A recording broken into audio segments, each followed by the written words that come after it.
தமிழகத்தில் தேசிய ஜனநாயக கூட்டணி மலர வேண்டும், மக்கள் விரோத ஆட்சியை முடிவு கட்ட வேண்டும் என்ற அடிப்படையில் இன்றைக்கு பயணத்தை புறப்பட்டிருக்கிறார்கள். நான் அந்த தொகுதிக்கு ஆற்றிய பணிகளையும் மதுரை மக்களுக்கு 10 ஆண்டுகள் அமைச்சராக இருக்கும்போது செய்த திட்டங்களையும் எடுத்து சொல்லி, குறிப்பாக மேற்கு தொகுதி மக்களுக்கு எந்தெந்த வார்டில் எந்தெந்த பகுதிக்கு என்னென்ன திட்டங்கள் கொடுத்திருக்கிறேன், என்னுடைய பையன் பெயருக்கு நடத்தின ஆர்ஜே தமிழ்மணி ட்ரஸ்ட் மூலமாக எத்தனாயிரம் பேர் பயனடைந்திருக்கிறார்கள். எங்களுடைய குடும்பமே இன்றைக்கு மேற்கு தொகுதி மக்களுக்கும் கழகத்துக்கும் கடமைப்பட்டிருக்கிறோம் என்பதை தெரிவித்துக் கொள்கிறேன். எனவே மக்கள் தான் எஜமானர்கள்.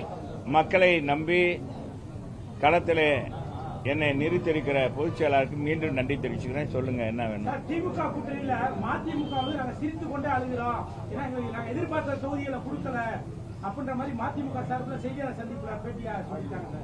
திராவிட முன்னேற்ற கழகத்தில் அங்க வைக்கிற இந்திய கூட்டணி, அதுல இருக்கிறவங்கள சிலர் அழுவார், சிலர் சிரிப்பார் என்ற அடிப்படையில் தான் அந்த கூட்டணியில் பல தலைவர்கள் இன்றைக்கு இருக்கிறார்கள். அவர்கள் மட்டுமல்ல, அவர் கட்சியை சார்ந்த தொண்டர்களும் நிர்வாகிகளும் இன்றைக்கு அந்த கூட்டணியில் தொடர்கிற நிகழ்ச்சியை கசப்பாக நினைக்கிறார்கள். அதுதான் நிதர்சனமான உண்மை. மாபெரும் மக்கள் இயக்கமாக மாற்றி கொண்டு வந்த அன்பு சகோதரர் திருமாவளவனுடைய இயக்கத்திற்கு குறைந்த தொகுதியை கொடுத்துவிட்டு இன்றைக்கு அவர் எப்படி அது மன வலிமையோடு ஏற்றுக்கொண்டார் என்று தெரியவில்லை. மறுமலர்ச்சி திராவிட முன்னேற்ற கழகத்துடைய பொதுச் செயலாளர் அண்ணன் வைகோ அவர்கள்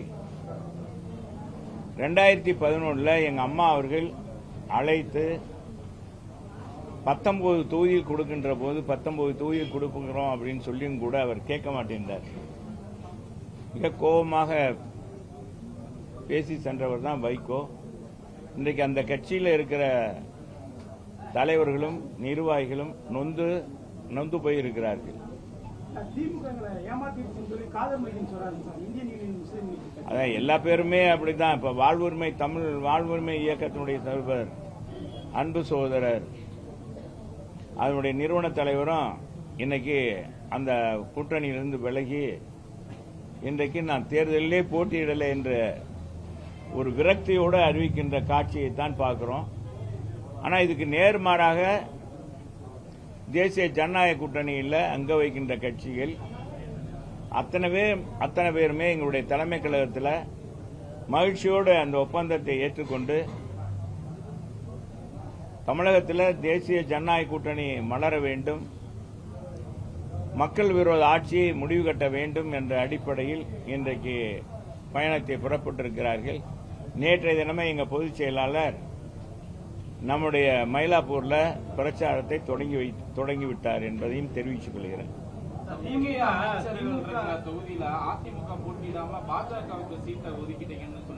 யாருங்க? முக்கிய அமைச்சர்கள் இருக்கிற தொகுதியில அதிமுக போட்டியிடாம பாஜகவுக்கு ஒதுக்கிருக்கீங்க.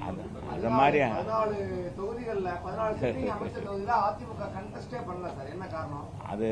அதெல்லாம் எங்க பொதுச் செயலாளர் பார்த்து அது தோழமை கட்சிகளுக்கு பகிர்ந்து, அவங்க தோழமை கட்சிகளும் அதை விரும்பி இருப்பார்கள். அந்த கட்சிக்கான வெற்றி வாய்ப்பு அதிகமாக இருக்கும். அமைச்சர்கள் இன்னார்ன்றதான் கிடையாது. தேர்தலில் மக்கள் தான் எஜமானர்கள். தேர்தல் வந்துவிட்டா அது அமைச்சராவது யாராக இருந்தாலும் எல்லாம் ஒன்றாகத்தான் மக்கள் பார்ப்பார்கள். அதெல்லாம் அதை சும்மா எதிர்கட்சிகள் ஏதாவது பேசணுன்றதுக்காக பேசுவாங்க. நான் இன்னைக்கு தான் எங்க பொதுச் செயலாளர் அதுக்கு ஒரே வார்த்தை சொல்லிட்டார். 210 சட்டமன்ற தொகுதியிலும் அண்ணா திராவிட முன்னேற்ற கழகம் தலைமையிலான தேசிய ஜனநாயக கூட்டணி வெல்லும் என்று சொல்லிவிட்டார். இதுக்குள்ளே எல்லாமே அடங்கி விடுகிறது.